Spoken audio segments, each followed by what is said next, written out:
Alrighty, so welcome back. We're going to continue reviewing factoring. This time, I want to show you how we factor by completing the square.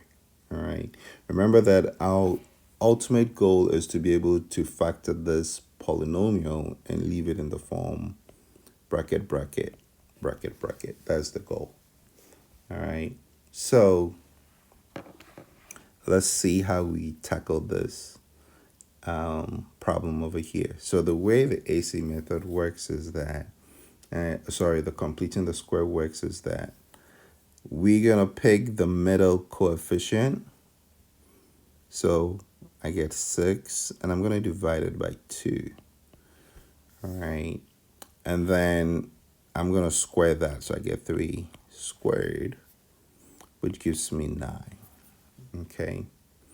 And this is how I'm going to set it up. If you set it up this way, it makes it easier for you to see things. But if you have other ways of doing it too, that's perfectly fine. All right, so the way I would do this is our goal is I want to take the first two terms and try and make it a perfect trinomial. All right, perfect trinomial means that it needs to be 3 terms. So if I'm looking at x squared plus 6x, I need to introduce another term in there that would make those first 2 terms a perfect trinomial. So by doing the 6 over 2 and squaring it, I get 9. This is what I'm trying to do. I'm trying to make these two, plus I'm going to leave a little space over here, and I'm going to extend the plus 9 to the other side. So I'm going to replace that dash that I have over there. I'm going to replace it with the 9 that I calculated earlier on. So that becomes a plus 9. But because I just introduced a new number into my original function or my original polynomial, I need to kind of compensate for it. So I'm going to compensate by doing a minus 9. That way, I haven't really changed the question. I've just rearranged in a way that will allow me to see a perfect trinomial from the first 2 terms. So this expression here is a perfect trinomial. It's coming from x plus whatever that you squared. So in this case, it was 3 squared. And then 9 minus 9 goes to 0. So you don't have anything left over there. If you want to put minus 0, that's fine. All right. But this is already factored form. I don't have to do anything anymore. All right. And we knew already from looking at that expression that we were supposed to get x plus 3 squared. All right. Let's try it again on this second example over here. So in example B, I have x squared plus 8x minus 9. Again, the goal is, can I take the first 2 terms and try and make it a perfect trinomial? All right, so I'm saying x squared plus 8x plus set a number to make it a perfect trinomial, and I still have the minus 9 hanging around. So to do that, I'm going to take the middle term and choose its coefficient. So I'm going to get 8 divided and divide that by 2. I get 4, and then I'm going to square it. So I get 16. So what goes into that space that I have above is 16. But because I've just introduced 16 into the trinomial, I'm going to compensate by minusing a minus what? 16, so that things cancel out nicely. All right, so this is a perfect trinomial. Those first 3 terms is a perfect trinomial, giving me x, and this was plus, I squared it plus 4, so I'm going to square that, minus 25. So looking at the expression that I have, remember that my goal is to be able to do parentheses, parentheses. All right, because that's the only way we see factored in that form. So I'm looking at this expression, and it looks like, the first term is something squared minus 25. 25 is 5 squared. So it's really a difference of squares. And I know how to factor a difference of squares. So don't let the x plus 1 kind of frustrate you. You can treat it as one term, like one, like like a y or a z, so that you can clearly see. So if I let x plus 4 be y, then really what this expression is saying is y squared minus 25. So now you can clearly see that there's a difference of squares. This breaks out as y minus 5 and y plus 5. Now, if we place back what we substituted y4, then we end up with x plus 4 minus 5 and x plus 4 plus 5. So we end up with x minus 1, x plus 9. Okay. Alrighty. Now let's look at the next one. So the next example, if you look at the first two examples, the leading coefficient was 1.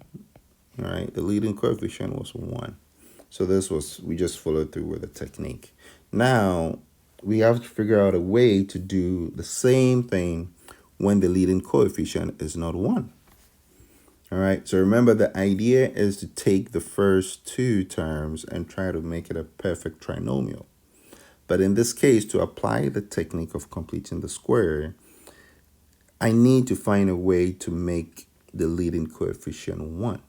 So one way to do this is I'm going to factor out that 2 in front of the x squared so that its leading term is 1 minus, I get 5x plus something minus what?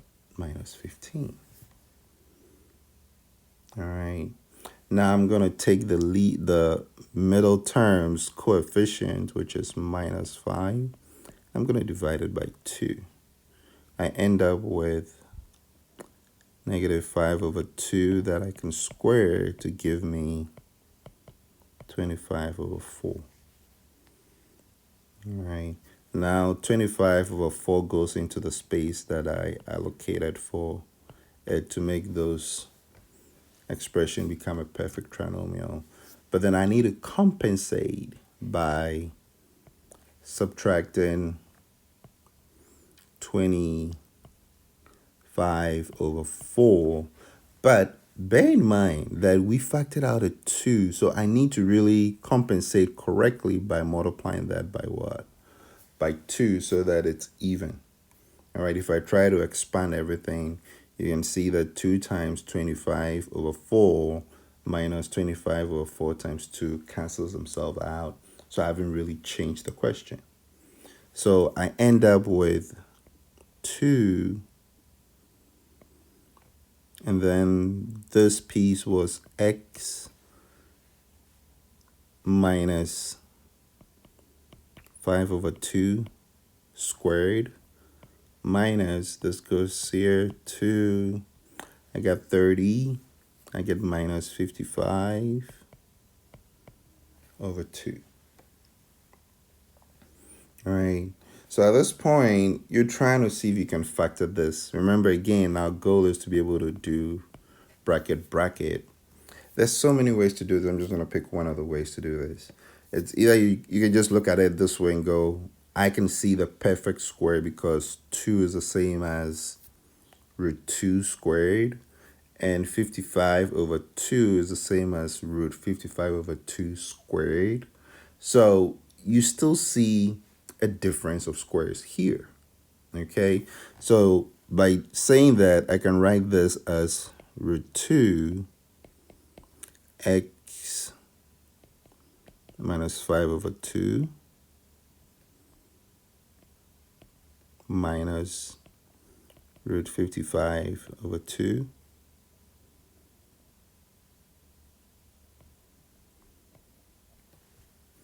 And then on the other piece, you got root 2, x minus 5 over 2, plus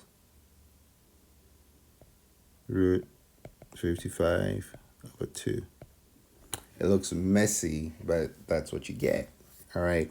If these numbers came out nicely, then we could have factored out a nice. If the top wasn't a non-even number, then we could have factored out the 2 out and things would play out nicely. But here, everything was all messy, so we just leave it as messy as it is.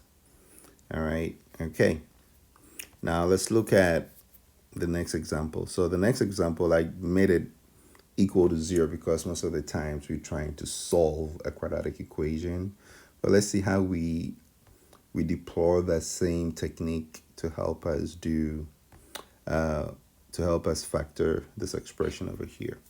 So again, my goal is to take the first 2 and be able to get it back into a perfect trinomial. But in our situation over here, we do have the leading coefficient not being 1. So what I want to do is I want to just take out the 3 out so that the leading term is 1 plus 3x plus a certain number that I'm going to find, and then plus 1 is equal to 0. All right, now I'm going to take the middle coefficient and divide it by 2. So I end up with 3 divided by 2. That would give me 3 over 2 all squared, which is 9 over 4. So I'm going to replace this with 9 over 4. And then to compensate, I need to introduce its counter so that things will cancel out. So I'm going to introduce minus 9 over 4. But because I factored out a 3, I need to make sure that I multiply that by what? By 3. Okay. Alrighty. So now let's see what we have. We have x squared plus 3x plus 9 over 4. And then over here I get 4. That's 27. 20 negative 23.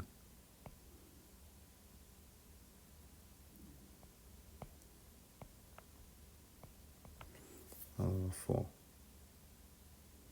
All right.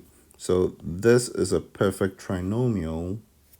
I'm going to get x plus 3 over 2 squared minus 23 over 4. Again, I'm looking at this as just 2 terms with a minus. So I'm thinking, can I factor this by the difference of squares? Well, the first part is something squared, so that's okay. The second part, 23 over 4, can be written as something that is squared. So I can factor this further. So this will give me x plus 3 over 2 minus root 23 over 2. And then I get x plus 3 over 2 plus root 23 over 2. All right. So this is a technique that becomes useful to us every now and then. But in this case, we're using it to help us factor.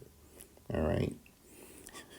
Okay. Let's look at this technique using the quadratic formula. So hopefully by now, most of you have been exposed to this quadratic formula over here. It helps us to find the zeros of a quadratic expression.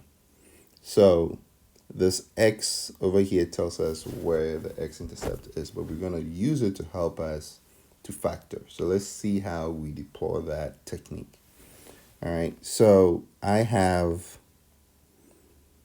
a is equal to 1, b is equal to 8, and c is equal to negative 9.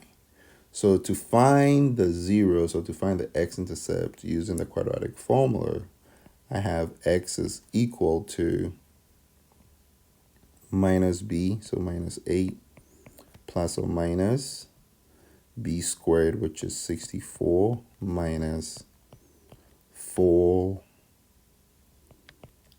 which is 1, and c, which is negative 9, all over 2 times 1. Okay. All right, now let's put everything together. We get negative 8 plus or minus, that's 36 plus 64 is 100, all over 2. So I end up with negative 8 plus or minus 100, which is 10 divided by 2. So I end up getting x is equal to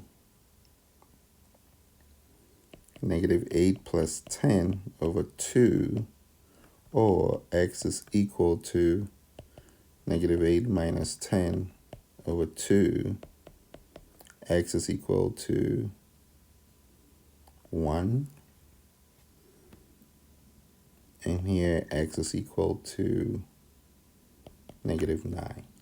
So we found the root, we found the zeros or the x-intercept, but how do we take this information and write it out as a factored form? So remember that when you try to solve quadratic equations, you always set something equal to 0 to find the x. So we're going to do the reverse. So here it looks like this was x minus 1 equal to 0, and this was x plus 9 equal to 0. So I'm going to put these two expressions as a product, so I end up getting x minus 1, x plus 9. Okay. All right, let's look at the next example. So the next example, the first thing you want to try and do is see if there's anything common to factor out. And there isn't. So here a is 2, b is negative 10, and c is negative 15. Okay. So we have x is equal to 10 plus or minus negative 10 squared minus 4, 2, and negative 15.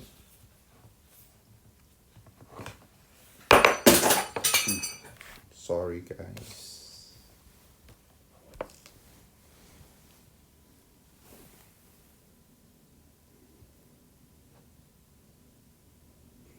All right, so divide everything by what? By 2 times 2. Okay, so let's start cleaning things up. So you get 10 plus or minus 100 plus 8 times 15 was 120.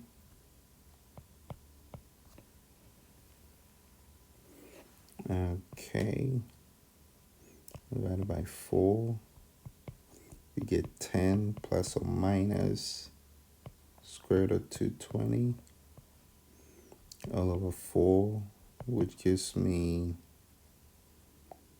10 plus or minus the 2 root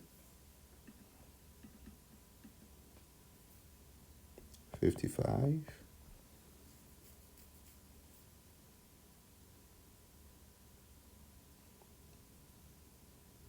Yeah. Over what? Over 4. So I get x is equal to 5 over 2 plus or minus root 55 over 2. So this is the answer that I get. X has two answers. There's one which is 5 over 2 plus root 55 over 2. And then the other one is x is equal to 5 over 2 minus root 55 over 2. So if you reverse the situation so that this is equal, the solution is equal to 0, then I'm looking at this being x minus 5 over 2 minus root 55 over 2 is equal to 0. And the second one is x is equal x minus 5 over 2 plus root 55 over 2 is equal to 0. So the factors that I'm looking for to put together is that and that. So my final answer will look like x minus 5 over 2 minus root 55 over 2. And then I have x minus 5 over 2 plus root 55 over 2. All right, so that's you utilizing the quadratic formula to help you factor, okay? All right, let's see. All right, so let's look at the last type that I have for you. I think I have two more, so this one over there, okay? So when we say factoring 4-term polynomials, the way we want to do this is to try and factor by grouping. All right, so if I look at the first two and I look at the second two, I'm going to try and see if I can factor them and see if there's a potential common terms that I can keep factoring. So if I take the first two, I can take out an x squared out. I'm left with x minus 3. And then if I take the second two terms, I can see that I could factor out a minus 4. I'm left with x minus 3. So by doing this, taking the first two and the second two, I see that I do still have another common factor from that second equation that I just got. Well, x minus 3 and x minus 3 are common, so I could take that out. So I have x minus 3. And then I have x squared minus 4. As I indicated earlier on, when you're factoring, make sure that everything is completely factored. When I look at the second factor, x squared minus 4, I'm reminded that, oh, that looks like a perfect difference of squares. All right. So I'm going to keep factoring. So I end up with x minus 3, x minus 2, and x plus 2. So I've completely factored out the 4-term polynomial. Right, let's look at the next example. So the next example I have, I'm going to look at the first two, and then I'm going to look at the second two and see, can I factor this? So if I pick the first two, I get x plus 4. I'm missing an x over there. No, it's okay. Yeah. And then I just have a number plus what? Plus or minus 5.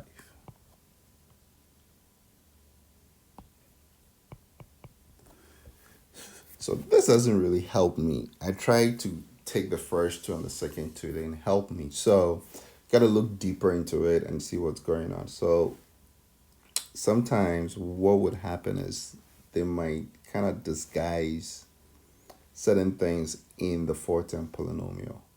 So see what happens. If I extend this noun and I look at the first 3 terms by inspection, and because I've done this so many times, I look towards looking to things like this.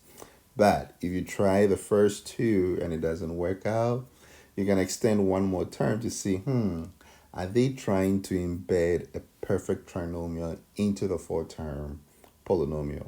And you can clearly see that x squared plus 4x plus 4, if you factored it out, it's a perfect trinomial. All right, so we're not going to go through this route. We're going to look at the first 3 terms and the last term. Let's see what we get. All right, so the first 3 terms factors out nicely to give us x plus 2 squared minus 9. So again, we're in a place where we see that this looks like a difference of squares.